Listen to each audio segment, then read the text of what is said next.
Da yawa daga cikin 'yan Najeriya ba su san labarin matan nan da aka sanya hotonta a jikin Naira 20 ba.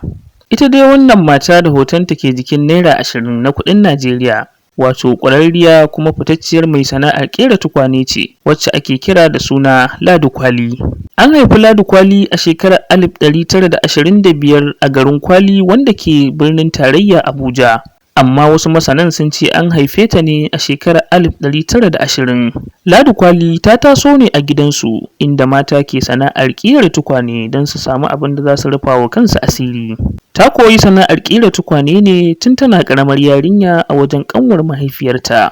Ladi Kwali ta fara suna ne a duniya a lokacin da wani bature mai sha'awar ɗaukar hoton tukwane mai suna Michael Cardew. Michael Cardew ya ga irin hazaƙar da Ladi Kwali ke da shi wajen ƙera tukwane, sai ya taimaka mata. Kasancewar tukwanen da Ladi Kwali ke ƙerawa tukwane ne masu kyawu da kuma inganci. Hakan ya sa sarkin Abuja na wancan lokaci mai suna Suleiman Barau ya sayi tukwanen a wurinta domin ƙawata fadarsa. Michael Cardew ya kai Ladi Kwali ƙasar Amurka da Ingila, inda ya nuna musu irin ayyukan da Ladi Kwali take yi, suka yi ta sha'awa da mamakin irin baiwar da Allah ya mata.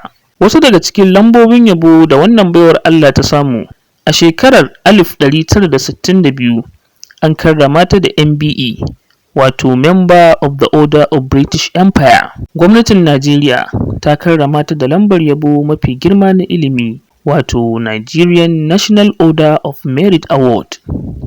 A shekarar 1977 Jami'ar Ahmadu Bello da ke Zaria ta karrama ta da digirin girmamawa na Dakta, wato Honorary Doctorate.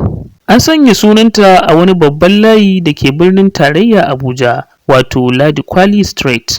An sanya hotonta a bayan Naira 20 na kuɗin Najeriya, wanda hakan ya sa ta zama mace ta farko da aka sanya hotonta a kuɗin Najeriya.